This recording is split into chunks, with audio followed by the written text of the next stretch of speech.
الحمد لله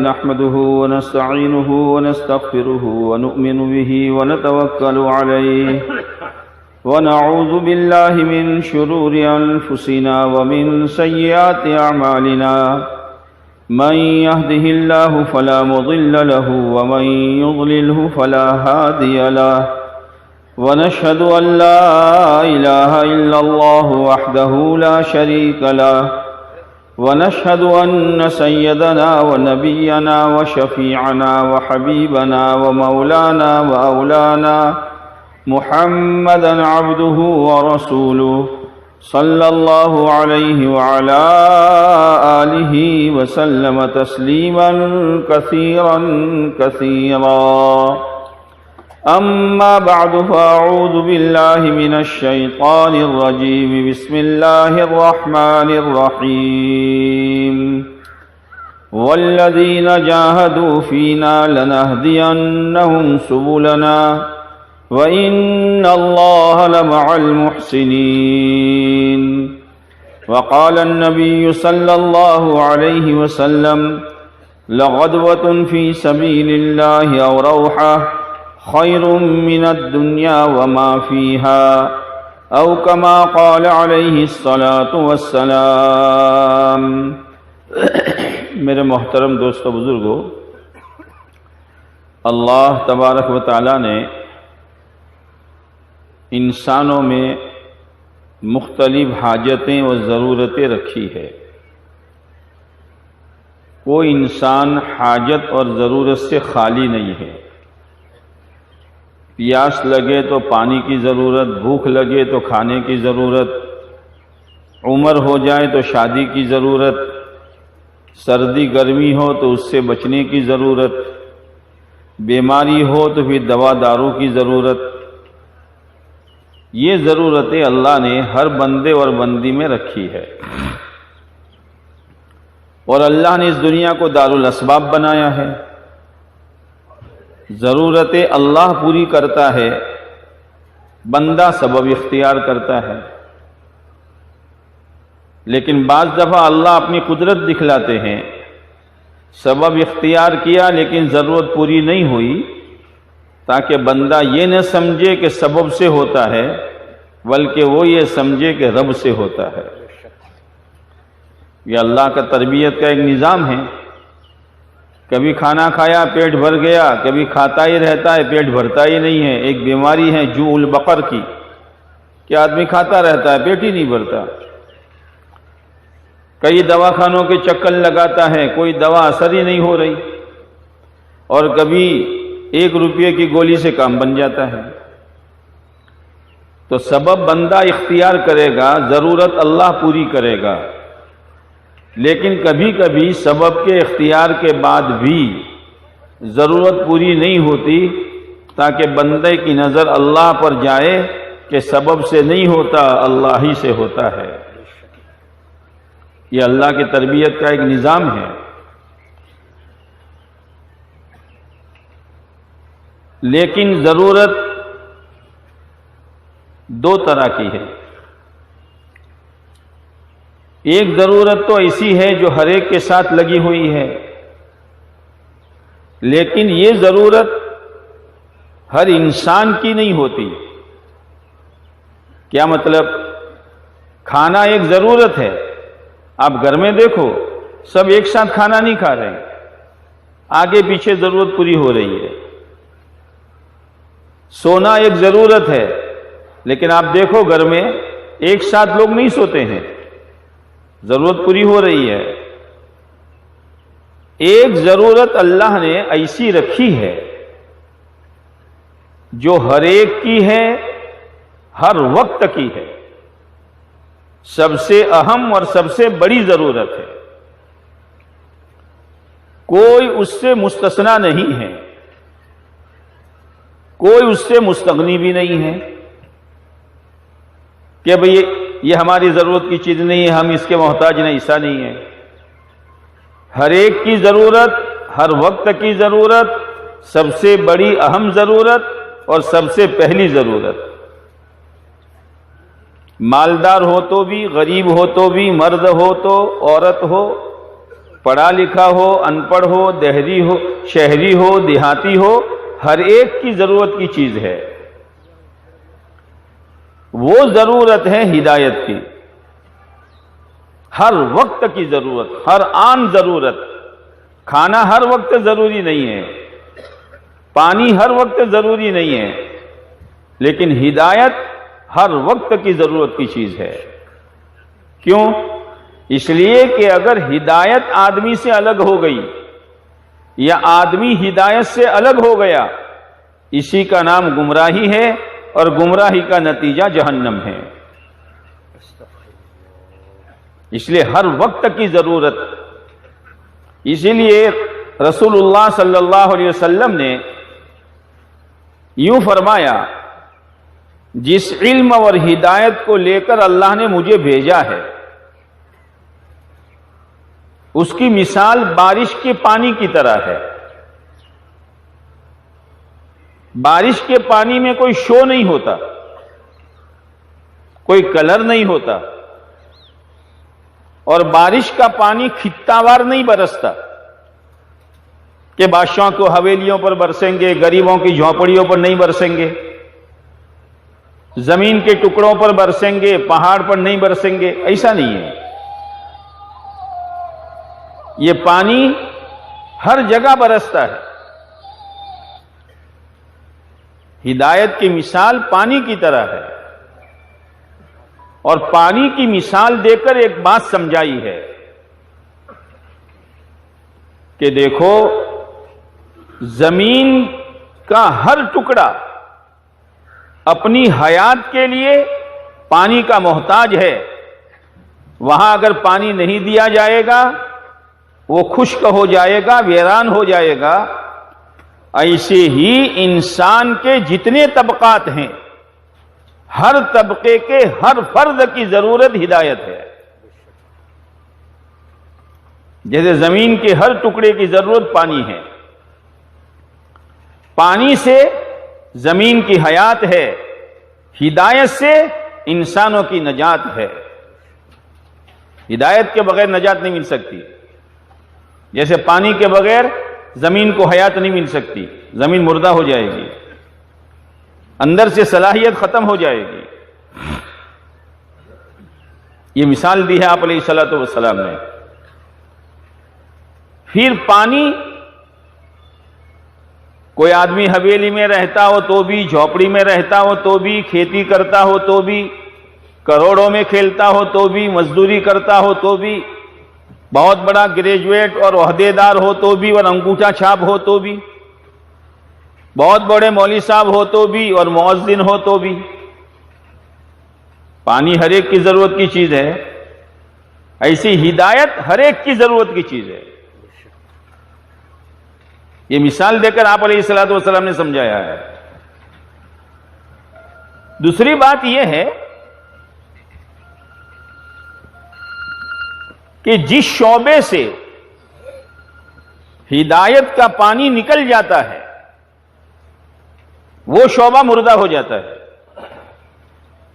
جیسے اللہ حفاظت کرے، کسی کو دست ہو جائے، ڈائریا ہو جائے،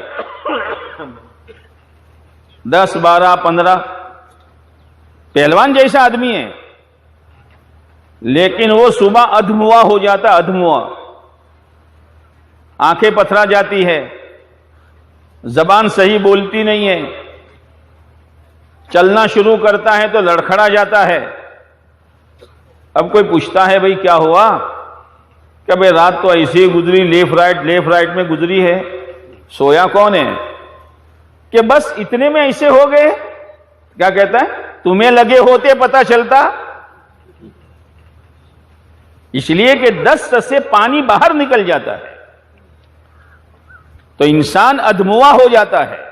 یاد رکھنا، امت کے جس طبقے سے، اس طبقے کے جس فرد سے ہدایت کا پانی نکل جائے گا وہ طبقہ ادھموا ہو جائے گا،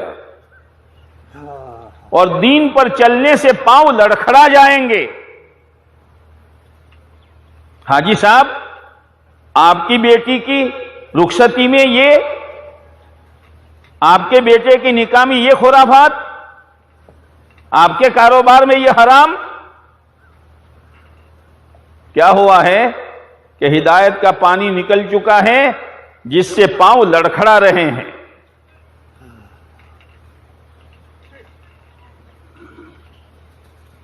دوسری چیز، جب کسی کو دست لگ جاتے ہیں، اب پانی اندر سے نکل گیا، جب پانی اندر سے نکل گیا، ادموا ہو گیا، اب اس کو بریانی کھلاؤ گے، مٹن جن کھلاؤ گے؟ اس کو تو گلوکوز کا پانی اندر اتارو، جان بچانی ہے تو. ابھی اس کو ہیوی کھانے کی ضرورت نہیں ہے، تلی ہوئی چیزوں کی ابھی ضرورت نہیں ہے، ابھی تو اس کے بدن میں پانی اتارو. یہ جو 4 مہینے چلا، 4 مہینے چلا، یہ کیا ہے؟ گلوکوز کا پانی ہے کہ امت ادموی ہو چکی ہے، چلنا چاہتی ہے، پیر لڑکھڑا جاتے ہیں. مول صاحب کیا کروں، باپ نہیں مانتا، مول صاحب کیا کروں، ماں نہیں مانتی، مول صاحب کیا کروں، وہ نہیں مانتی.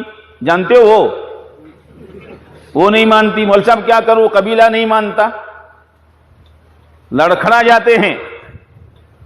صحابہ کرام کے زمانے میں بھی یہ واقعات آئے ہیں، لیکن وہ اندر سے اتنے مضبوط تھے کہ وہ کسی کی پرواہ نہیں کرتے تھے. مصعب بن عمیر رضی اللہ تعالی عنہ نوجوان ہیں، نازوں میں پلے ہوئے ہیں، روزانہ 200 درہم کا سوٹ پہنتے تھے. آج پہنا، دوبارہ یہ سوٹ ان کے بدن پر نہیں آتا تھا. تو ہفتے کے کتنے سوٹ ہوئے؟ او فرشتو 7. مہینے کے کتنے ہوئے؟ 30. سال کے کتنے ہوئے؟ 360. ہے کوئی مائی کا پوت جو ایسے جوڑے پہنتا ہو؟ خوشبو لگاتے تھے، جس راستے کے گزر جاتے تھے خوشبو چھوڑ جاتے تھے، لوگ سمجھ جاتے تھے مصعب گزرے ہیں. چال بہت نزاکت والی تھی کہ جب وہ چلتے تھے تو جوان بچیاں کوٹھوں پر چل کر ان کی چال کو دیکھا کرتی تھی. لیکن دل کو ایک بات لگ گئی، اور یمن سے جوتے آتے تھے، ایسے گہرے جوتے نہیں پہنتے، یمن سے مشہور جوتے پہنتے تھے. خوشبو ایک سے ایک، جوڑا ایک سے ایک، اور بہت ہائی کوالٹی کا جوتا پہنتے تھے. لیکن دل کو چوٹ لگ گئی. ہدایت کے بغیر جوتا کس کام کا؟ ہدایت کے بغیر جوڑا کس کام کا؟ ہدایت کے بغیر خوشبو کس کام کی؟ یہ اجتماع اسی لیے ہے، اللہ کرے ہمارے دلوں پر بھی چوٹ لگ جائے کہ یار سب کچھ ہے لیکن دین نہیں ہے، سب کچھ ہے لیکن اللہ کے احکامات نہیں ہیں، سب کچھ ہے لیکن زندگی شریعت سنت پر نہیں ہے.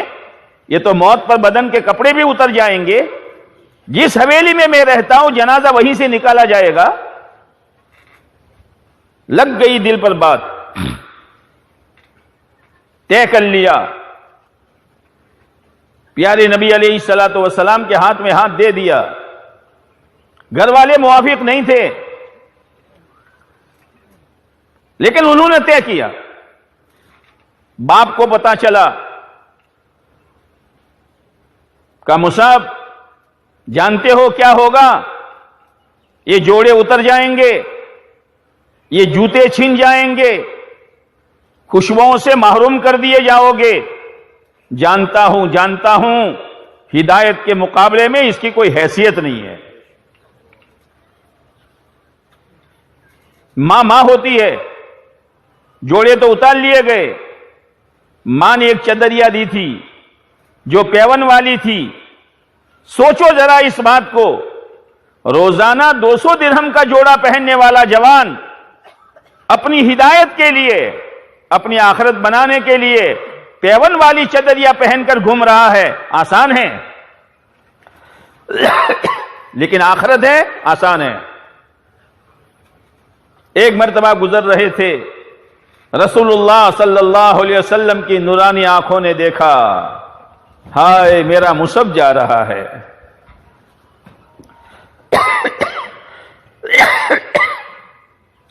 200 درہم کا جوڑا پہننے والا پیون والی چادر پہن کر جا رہا ہے, آپ کی نورانی آنکھوں میں آنسو آ گئے. احد میں شہید ہوئے, پورا کفن نصیب نہیں ہوا. کفن کا ٹکڑا جو ملا وہ چھوٹا تھا, سر چھپاتے تھے تو پیر کھل جاتے تھے, پیر چھپاتے تھے تو سر کھل جاتا تھا. آپ نے فرمایا مصحف کا چہرہ ڈھانپ لو, پیروں پر اس کھیر کی گاٹھ ڈال دو. مصحف کا چہرہ ڈھانپ لو, پیروں پر اس کھیر کی گاٹھ ڈال دو. اس حال میں قبر میں گئے ہیں, سب کچھ برداشت کیا ہے. جب آخرت سامنے ہوتی ہے سب آسان ہو جاتا ہے. اپنی زندگی بنا کر دنیا سے چلے گئے, اور اللہ کے نبی علیہ الصلوۃ والسلام نے ان کو مدینہ منورہ میں بھیجا, معلم بنا کر جاؤ دعوت کا کام کرو. اب وہاں تو یہ تھا نہیں کہ بھئی تنخواہ کتنی دو گے, صبح کا ناشتے میں کیا ویرائٹی آئے گی, دوپہر کا کھانا کب آئے گا, اور شام کے کھانے میں دودھ آئے گا کہ نہیں آئے گا, وہ تو ہے ہی نہیں. یہاں کہاں ویرائٹیاں, یہاں کہاں دودھ. کسی نے ان کو گھسنے نہیں دیا. ایک آدمی کے باغ میں گئے اور کنویں پر وہاں ٹھہرے, جیسے ہماری زون کی جماعتیں, لوگ گھسنے نہیں دیتے. ٹھیک ہے, رسول اللہ صلی اللہ علیہ وسلم کو بیت اللہ میں کام کرنے سے منع کر دیا تھا مشرکین مکہ نے. وہ بیت اللہ جو اللہ کی عبادت کے لیے بنایا گیا تھا, اس میں اللہ کی عبادت کرنا منع تھا. حالانکہ بیت اللہ ابراہیم علیہ السلام کی برکت سے مکہ والوں کو ملا تھا, زمزم ابراہیم علیہ السلام کی برکت سے ملا تھا, لیکن انہی کے اولاد کو لوگ ستا رہے ہیں. پیارے نبی علیہ الصلوۃ والسلام کو, ارے مکہ والوں کس کو ستا رہے ہو, کس کے گلے میں پھندا ڈال رہے ہو, کس کے راستے میں کانٹے بچھا رہے ہو, کس کو مجنون اور پاگل کہہ رہے ہو. ان کے باپ دادے کی برکت سے تمہیں زمزم ملا ہے, تمہیں پھلوں کی روزی ملی ہے, تمہیں بیت اللہ جیسی نعمت ملی ہے. انہی کے اولاد کو ستاتے ہو. کن کو ستا رہے ہو؟ پیارے نبی علیہ الصلوۃ والسلام والی محنت کرنے والوں کو. جس پیارے نبی علیہ السلام کی برکت سے قرآن ملا ہے, اسلام ملا ہے, ایمان ملا ہے, دین ملا ہے, لوگوں کو انسانیت ملی ہے, لوگوں کو جینے مرنے کا سلیقہ ملا ہے, اس پیارے نبی کے کام کرنے والوں کو تم دھکا دے رہے ہو, ان کے پیچھے تالیاں پیٹ رہے ہو.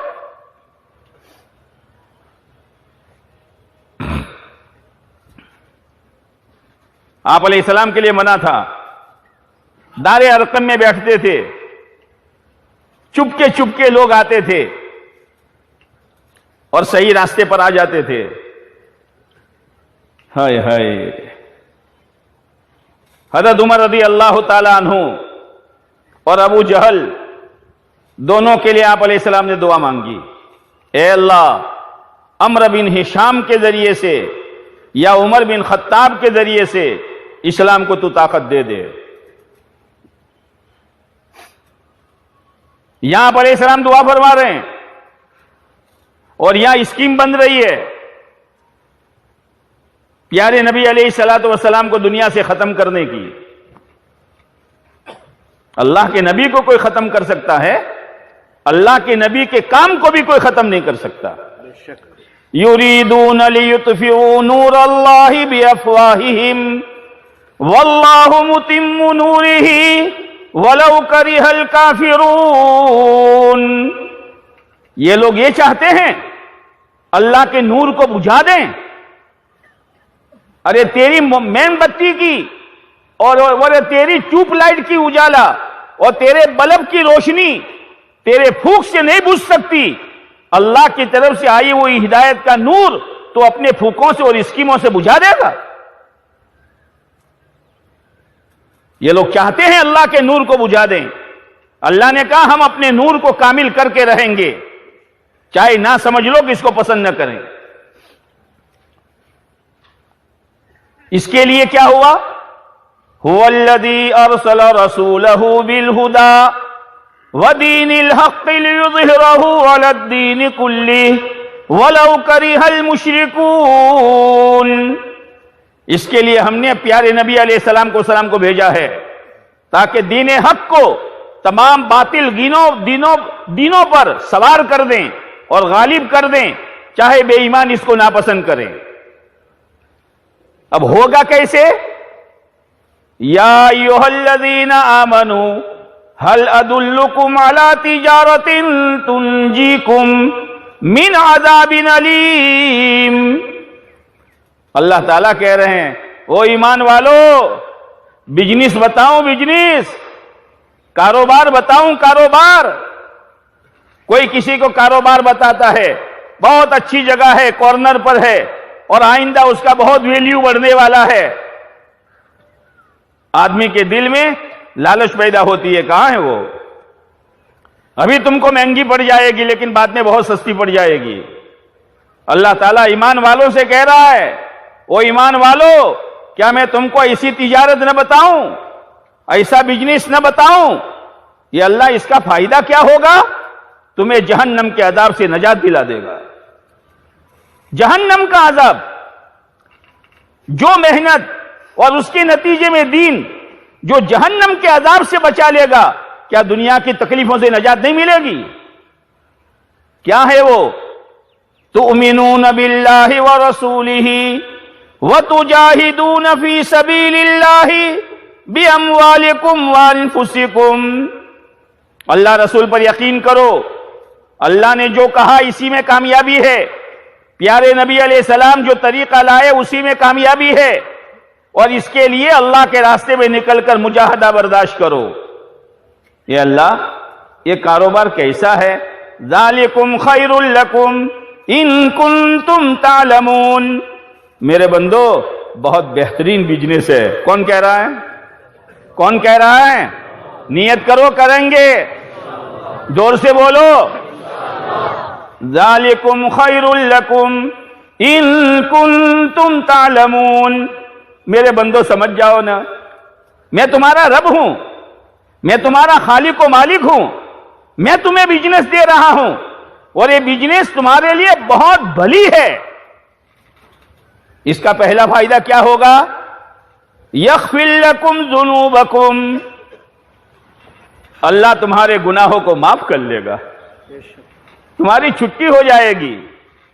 وَيُدْخِلْكُمْ جَنَّاتٍ تَجْرِي مِن تَحْتِهَا الْأَنْهَارُ. اور ایسی جنت دے گا جس کے نیچے سے نہریں بہ رہی ہوگی. وَمَسَاكِنَ طَيِّبَةً فِي جَنَّاتٍ عَدْنٍ. جنات عدن میں رہنے کے لیے بہترین مکان ہوں گے. ذَلِكَ الْفَوْزُ الْعَظِيمُ. تم کیا کاروبار کو بڑی کامیابی سمجھ رہے ہو؟ ایک کی 2 ہو گئی، 2 کی 3 ہو گئی، چھوٹے کا بڑا ہو گیا، ہر بچے کی گاڑی ہو گئی، ہر ایک کا سیپریٹ دھندا ہو گیا. تم اس کو کامیابی سمجھتے ہو؟ ذَلِكَ الْفَوْزُ الْعَظِيمُ.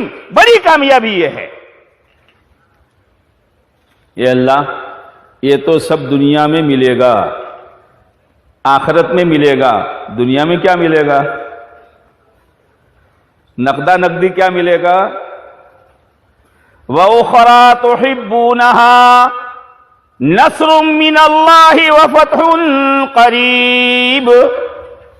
میرے بندو، جو تم نقد پسند کرتے ہو، نقد، آخرت میں تو ملے گی جنت، نہریں بھی ملے گی، لیکن نقد کیا ملے گا؟ اللہ کی نصرت ملے گی اور فتح ملے گی.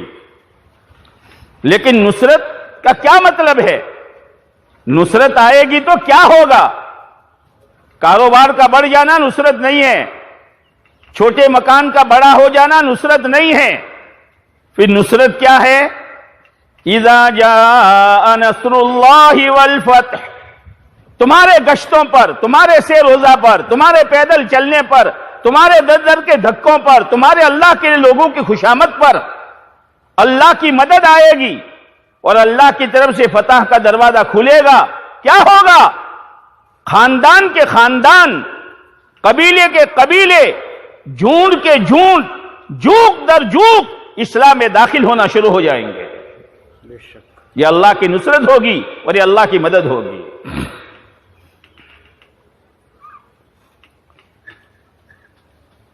لوگوں نے حضرت عمر رضی اللہ تعالیٰ عنہ کو چڑھایا، عمر تیری جوانی کس کام کی؟ بہت ڈنگے مارتا ہے، بہت تھوک اڑاتا ہے۔ بولو کیا ہے؟ ارے یار نہ رہے بانس نہ بجے بانسری، معاملہ یہ ختم کرو نا یار، کھٹ کھٹ ہمیشہ کی۔ ہاں ہاں ہاں ہاں بولو کیا کرنا ہے؟ کہ وہی کرنا ہے۔ الیاذ باللہ الیاذ باللہ، حضرت محمد صلی اللہ علیہ وسلم کو ہی ختم کرنا ہے۔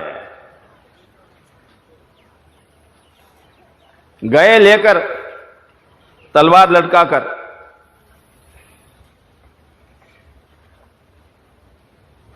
راستے میں ایک صحابی ملے، عمر کہاں جا رہے ہو؟ کہ بس آج تو معاملہ ہی ختم کرنا ہے۔ وہاں بعد میں جائیو، اپنے گھر کی خبر لو۔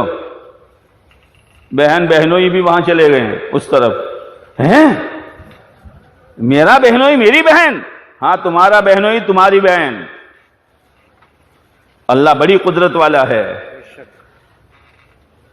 ابو جہل، اس کی ماں طواف کر رہی تھی اور طواف کرتے کرتے اتر پڑا تھا، بیت اللہ میں پیدا ہوا تھا، لیکن زندیق بن گیا۔ لیکن اس کے گھر میں حضرت اکرمہ اللہ نے پیدا کیا۔ گئے، جوش میں تھے، دروازہ بند، اندر سے کچھ پڑھنے کی آواز آ رہی تھی۔ یہ تعلیم کے حلقوں کو معمولی مت سمجھو، فضائل اعمال کے حلقے کو معمولی مت سمجھو، اس میں ہماری ہدایت چھپی ہوئی ہے۔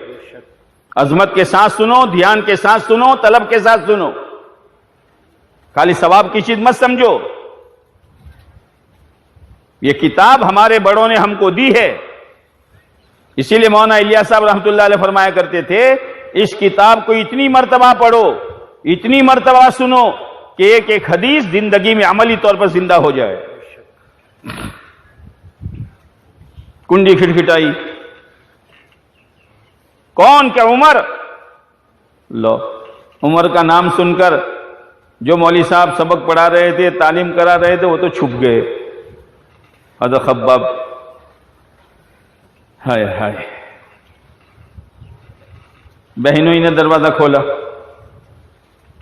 کیا کر رہے تھے؟ ادھر ادھر نہیں، کیا کر رہے تھے بتاؤ؟ بہن نے کہا عمر، جو چیز ہم نے اپنائی اگر حق ہو تو اب بہنوں ہی کو مارنا شروع کیا۔ بہن بچانے گئی تو ان کو بھی مارنا شروع کیا، یہاں تک کہ بہن کے رخسار سے خون نکل آیا۔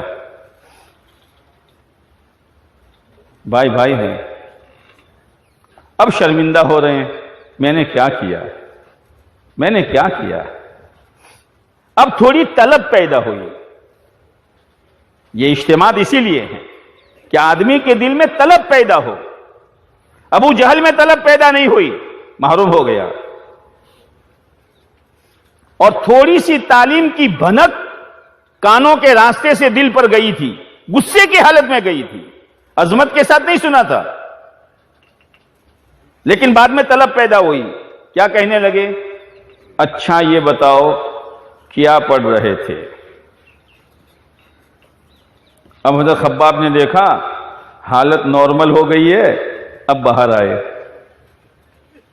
یہ حکمت کی بات ہے، حکمت کے ساتھ کہا عمر سن، اللہ کے نبی علیہ السلام نے تیرے لیے اور ابو جہل کے لیے دعا مانگی تھی، معلوم ہوتا ہے تیرے حق میں دعا قبول ہو چکی ہے۔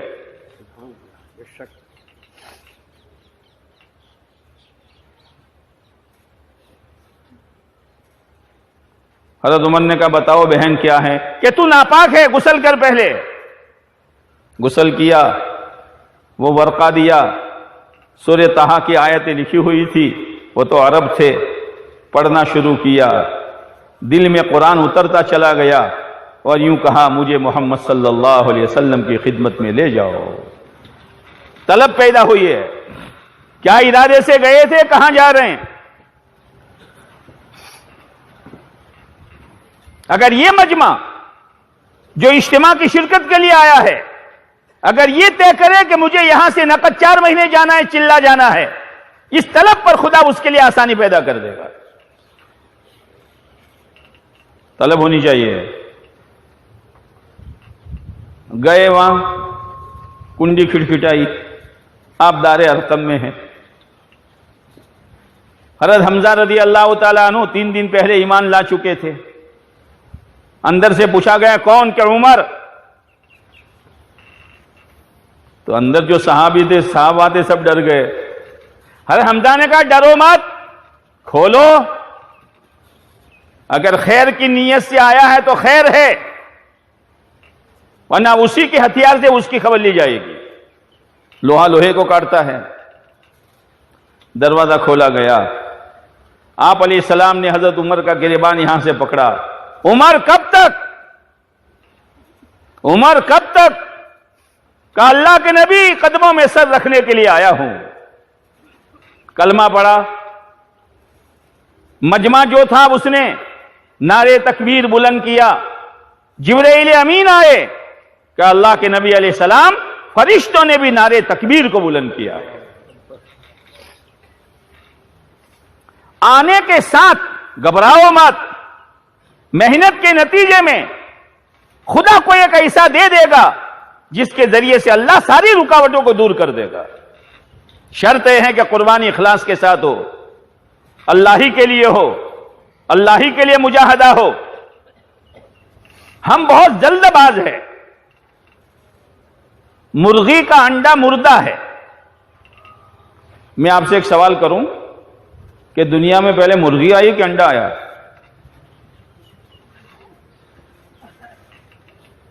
اگر یوں کہو کہ انڈا آیا تو بغیر مرغی کا انڈا کیسے؟ اور اگر یوں کہو کہ مرغی آئی تو بغیر انڈے کے مرغی کیسی؟ وہ سوچتے رہیے آپ۔ تو مرغی کا انڈا مردہ ہے، وہ اس کو جو صحیح ترتیب ہے، اس ترتیب سے مرغی کے نیچے 21 دن رکھ دو۔ تم یہ مت سوچو پر کیسے بنیں گے، پنجے کیسے بنیں گے، چونچ کب بنے گی اور آنکھیں کیسے بنے گی۔ تمہارا کام صحیح ترتیب سے رکھنا، ہمارا کام گشتوں کو صحیح کرنا، تعلیم کو صحیح کرنا، گھر گھر کی ملاقات کا نظام صحیح کرنا، مسجد وار جماعت کی فکروں کو صحیح کرنا، 5 کام کو فکر کے ساتھ کرنا، سالانہ خروج ہمارا ترتیب اور قربانی کے ساتھ ہو۔ تم اتنا کرتے رہو، اللہ تعالیٰ تمہاری اس محنت پر نتیجہ نکالے گا۔ کرو گے؟ اللہ کے ہاتھ میں سب کچھ ہے۔ اب کوئی اتاوڑیا یوں کہے مولوی صاحب یہ اوپر کا چھلکا کب ٹوٹے گا یار، چھلکا پہلے سے توڑ دو نا، اور اندر کا گولا اور سفیدی ایک پلیٹ میں لے کر مرغی کے نیچے رکھ دو تو پرسوں چوزا تیار ہو جائے گا۔ ہو جائے گا؟ ہو جائے گا؟ نہ کھانے کے کام کا، نہ چوزے کے کام کا۔ ہر دین کے کام میں رکاوٹ آئے گی، اس رکاوٹ کو ہم توڑ نہیں سکتے، اس رکاوٹ کو اللہ ہی توڑے گا، لیکن شرط یہ کہ ہماری قربانی اور ہماری محنت صحیح رخ پر ہو۔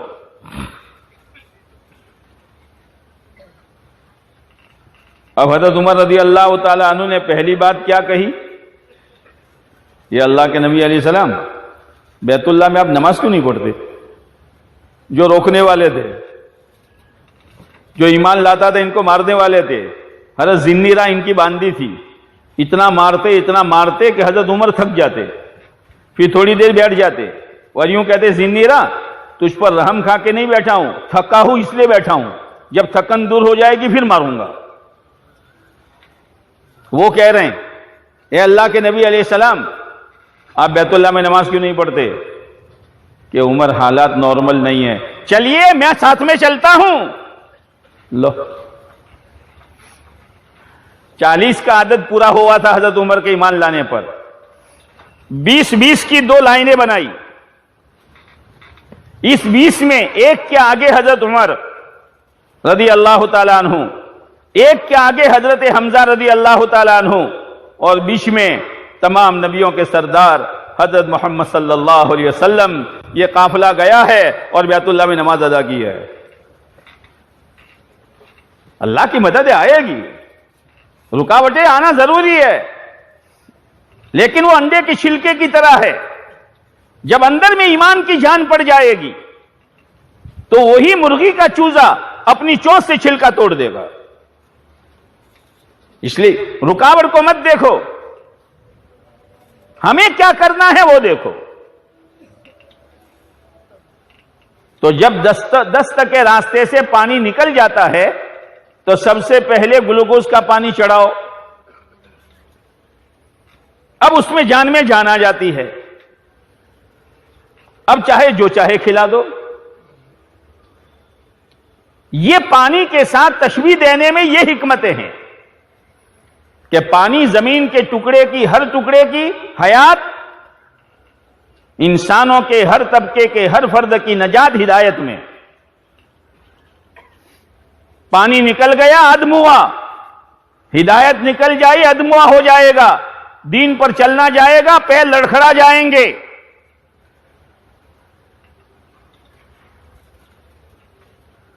اب ہدایت کے اسباب کیا ہے؟ جیسے دانا لینا ہو تو کھیتی کرو، پیسہ لینا ہو تو دھندا کرو، دودھ لینا ہو تو جانور خریدو یا پیسوں سے خریدو. ہدایت لینی ہو تو کیا کرو؟ ہدایت کے لیے 2 سبب ہے، ایک دعوت اور ایک دعا. دعوت اور دعا. دعوت کے معنی اللہ کے بندوں کو اللہ کی طرف بلانا، دعا کے معنی اللہ کی رحمت کو بندوں کی طرف متوجہ کرنا. یہ دونوں چیزیں جمع ہوتی ہے. جیسے تاجر و تجارت 2 جمع ہوئے تو پیسے، کھیڑوت اور کھیتی 2 جمع ہوئے تو اناج، میاں اور بیوی 2 جمع ہوئے تو اولاد. ایسے دعوت اور دعا یہ 2 چیزیں جمع ہو جائے گی، اللہ ہدایت دے دے گا. لیکن اتنا یاد رکھنا، ہدایت صرف اللہ کے ہاتھ میں ہے اور کسی کے ہاتھ میں نہیں ہے. اب کوئی یوں کہے کہ ہدایت اللہ کے ہاتھ میں ہے، اگر اللہ اپنے بندے کو ہدایت نہ دے تو بندہ بیچارہ کیا کرے؟ ایسا نہیں ہے. تاجر و تجارت دونوں جمع ہوں گے، پیسہ ملنا ضروری نہیں ہے. میاں اور بیوی دونوں جمع ہوں گے، اولاد کا ہونا ضروری نہیں ہے. کھیڑوت اور کھیتی دونوں جمع ہوں گے، اناج کا ملنا ضروری نہیں ہے. لیکن دعوت اور دعا جب جمع ہوں گے ضرور بھی ضرور خدا ہدایت دے گا. لیکن ہدایت صرف ایک اللہ کے ہاتھ میں ہے اور کسی کے ہاتھ میں نہیں ہے. تو اگر کوئی یوں کہے کہ اللہ اگر کسی کو ہدایت نہ دے تو بندہ بیچارہ کیا کرے؟ ایسا نہیں ہے. اللہ نے تو ہر ایک کو ہدایت دینے کا ارادہ کر لیا ہے، اسی لیے اپنے نبیوں کو بھیجا ہے تاکہ میرا ہر بندہ ہدایت پر آ جائے. لیکن 3 بڑے بڑے زہریلے گناہ، سننا میری بات، 3 بڑے بڑے زہریلے گناہ ایسے ہیں کہ اس کی وجہ سے جو اندر میں ہدایت کی صلاحیت ہوتی ہے وہ جل کر ختم ہو جاتی ہے. ورنہ ہر دنیا میں آنے والا بچہ دین فطرت پر آتا ہے. کل مولود یولد علی الفطرہ. ماں باپ یہودی ہے تو یہودی بنتا ہے، ماں باپ عیسائی ہے تو عیسائی بنتا ہے، ماں باپ مجوسی ہے تو مجوسی بنتا ہے. ہر ایک اسلام کی فطرت کو لے کر آتا ہے. جیسے ہر گیہوں کے دانے میں کھیتی کی بھی صلاحیت اور روٹی کی بھی صلاحیت. کھیت میں ڈالو تو کھیتی اور مشین میں پیس کر پکاؤ تو بولو نہیں یار روٹی. کس کے لیے؟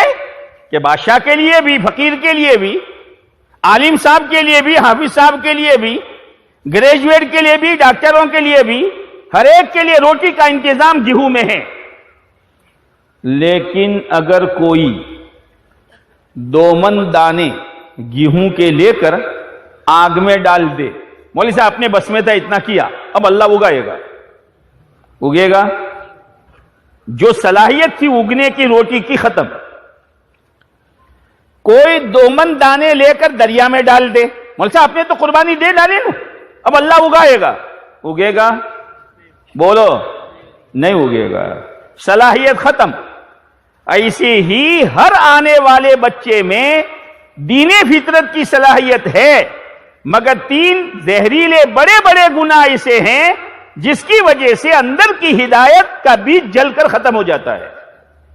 اللہ میری اور آپ کی اور پوری امت کی حفاظت فرماوے.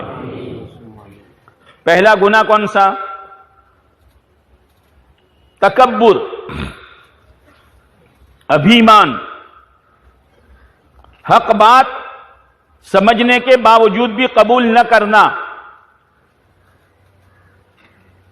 جیسے فرعون جانتا تھا حق ہے مگر قبول نہیں کیا، اندر کی صلاحیت جل کر ختم ہو گئی اور اللہ نے اس کو موسیٰ علیہ السلام کے ذریعے ہلاک اور برباد کر دیا. دوسرا گناہ تعصب، بھید بھاؤ. بھائی یہ باتیں تو ٹھیک کر رہے ہیں لیکن اپنے تو نہیں ہیں، تو یہ تو ان کے ہیں. ارے اللہ کے بندے، خیر کی بات دیوار پر ہو تو بھی لے لے. کسی کی قیمتی گھڑی گم ہو گئی اور ایسے آدمی کو ملی جس سے اس کی ان بناؤ تھی. اب وہ بیچارے کو پتا چلا کہ فلاں صاحب کی ہے، لے کر گیا، تمہاری ہے؟ ہاں ہاں میری ہے، لیکن تو لایا ہے اس لیے نہیں لوں گا، تو پھوٹی تیری. ابو جہل نے یہی کیا، تعصب میں آیا. حضرت مغیرہ بن شعبہ رضی اللہ تعالیٰ عنہ نے ابو جہل سے کہا، ابو جہل محمد صلی اللہ علیہ وسلم جو باتیں کہتے ہیں بالکل سچ، بالکل سچ، مانتا کیوں نہیں؟ یہ اپنے اب ہمارے خاندان میں سے نہیں ہے نا، ہم کیوں مانیں ان کی؟ صلاحیت جل کر ختم. تیسری چیز، مولوی صاحب بالکل حق ہے، سمجھ میں بھی آ رہی ہے، نکلنا بھی چاہیے اور یہی کام کرنا چاہیے، مگر مولوی صاحب اپنے نکلیں گے تو لوگ کیا کہیں گے کہ اچھا یہ بھی گھومتے ہو گئے، یہ بھی ڈاکٹر صاحب آپ بھی، انجینئر صاحب آپ بھی، سیٹھ صاحب آپ بھی، حاجی صاحب آپ بھی، متولی صاحب آپ بھی گھومتے ہو گئے، لوگ کیا کہیں گے؟ جیسے ابو طالب 42 سال تک اللہ کے نبی علیہ السلام کا ساتھ دیا. ابو طالب بھی سگا چچا، ابو لہب بھی سگا چچا، لیکن فرق دیکھو کہ ابو طالب کا نام آتا ہے تو اندر سے خیر خواہی اٹھتی ہے. کیا اچھا ہوتا ابو طالب کلمہ پڑھ لیتے، آپ کا ساتھ دیا تھا. ابو لہب کا نام آتا ہے تو دشمنی پیدا ہوتی ہے، مردود، اچھا ہوا مرا، اس لیے کہ اس نے زندگی پر مخالفت کی ہے. بعض دفعہ آدمی مخالفت پر آ جاتا ہے، نشے میں آ جاتا ہے، نہ کریں گے نہ کرنے دیں گے، نہ چلیں گے نہ چلنے دیں گے، لیکن نتیجہ کیا ہوتا ہے؟ کس کی رکاوٹ ڈال رہا ہے تو؟ اللہ کے دین کی، اللہ کے دین کی محنت کی، جس سے مسجدیں آباد ہو رہی ہے، لوگوں کی زندگیوں میں دین کی بہار آ رہی ہے، جوانوں کے چہروں پر سنتیں زندہ ہو رہی ہے، گھروں میں اسلامی معاشرہ بن رہا ہے، پیارے نبی علیہ السلام کا دین کا سکھا ہوا باغ ہرا بھرا ہو رہا ہے، تو اسی میں رکاوٹ ڈالتا. نتیجہ کیا ہوا؟ ابو لہب پوری زندگی رکاوٹ ڈالتا رہا، نتیجے میں وہ بیمار ہوا اور ایسی بیماری آئی کہ پورا بدن پک گیا، پھوڑے ہو گئے، بہت خوبصورت تھا انگارے کی طرح، ابو لہب اس کا نام نہیں ہے، اس کا لقب ہے، یعنی انگارے کی طرح لال، خوبصورت ٹماٹر جو وہ لال. کس کام کی تیری لالاش، کس کام کی تیری خوبصورتی، کس کام کی تیری چودراہٹ؟ بدن میں کیڑے پڑ گئے. بچوں نے گھر سے باہر پھینک دیا، بدبو پھیل رہی ہے، یہاں تک کہ اسی حال میں مرا. مکہ میں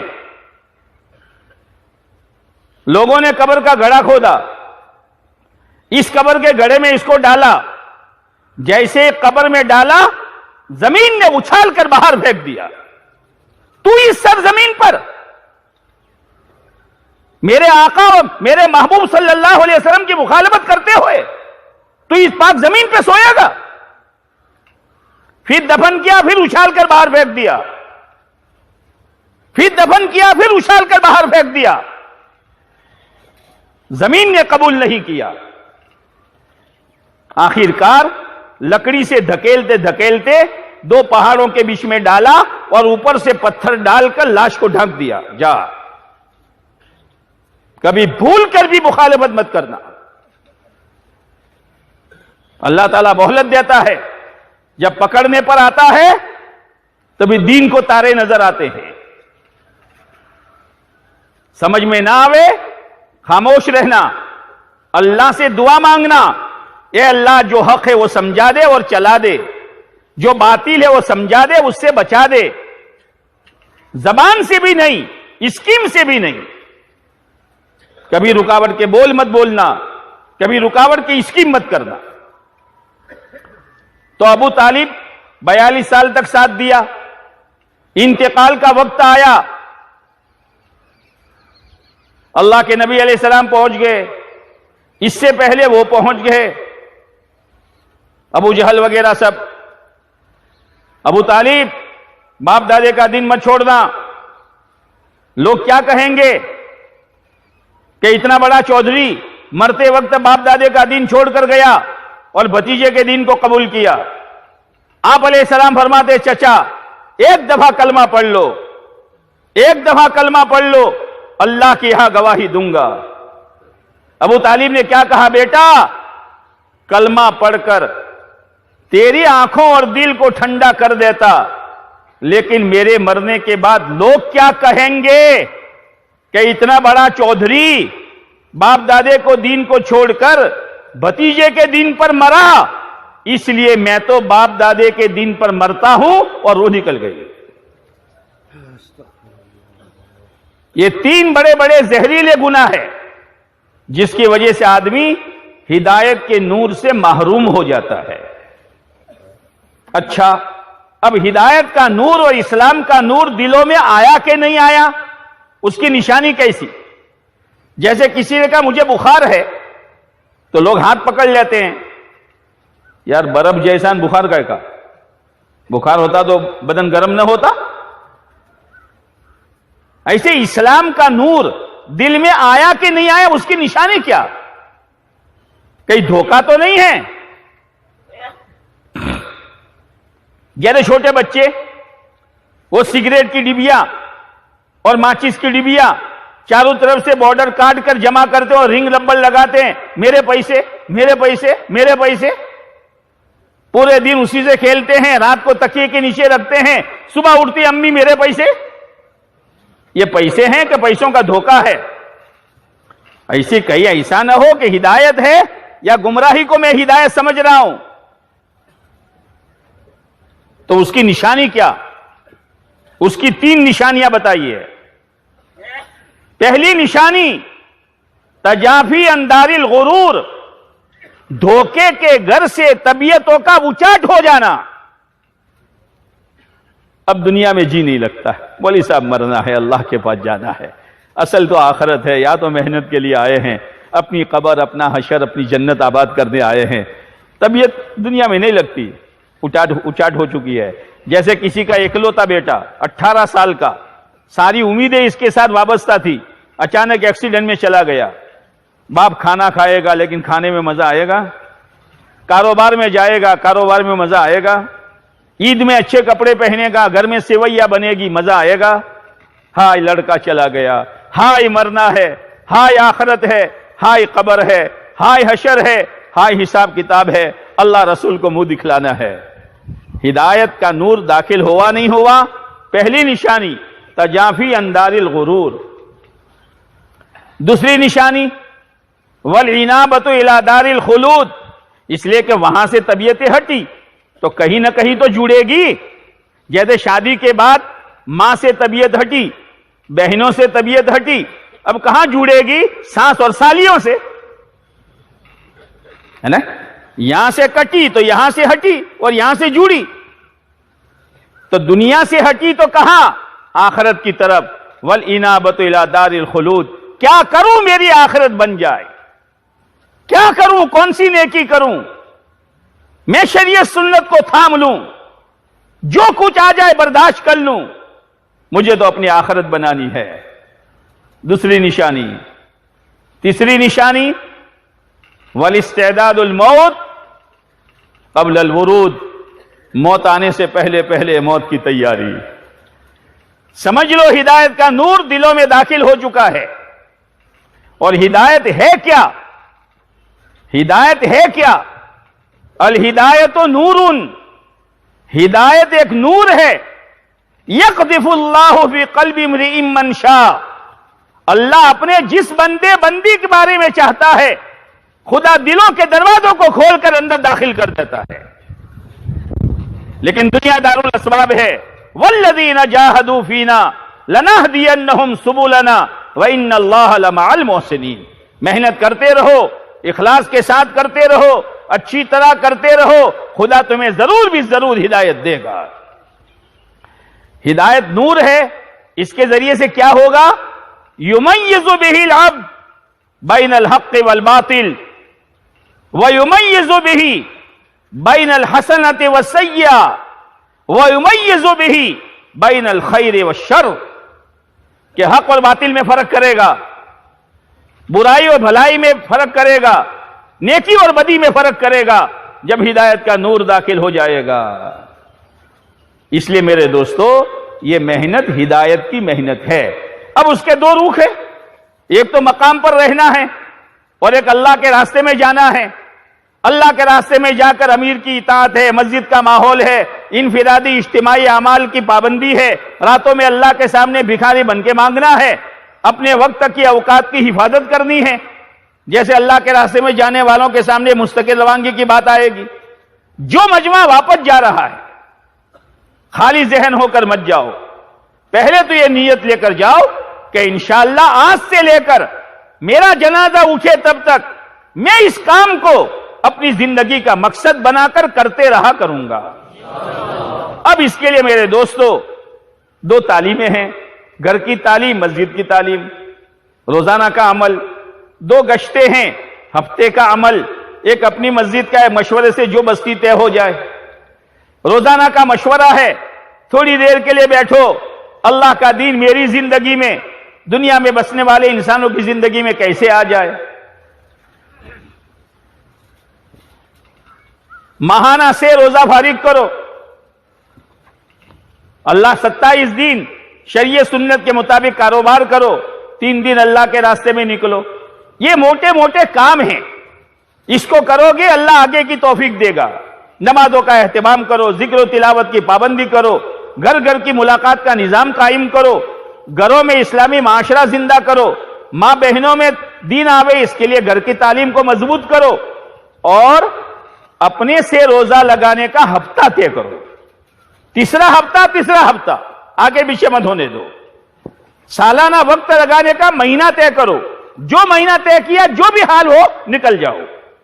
آہستہ آہستہ اللہ تعالیٰ رخ کو صحیح کر لے گا، اور دین آئے گا تو برکتوں کو لے کر آئے گا، رحمتوں کو لے کر آئے گا، مددوں کو لے کر آئے گا، سارے ٹینشنوں کو خدا دین کی برکت سے دور کر دے گا، دنیا بھی بنے گی، آخرت بھی بنے گی۔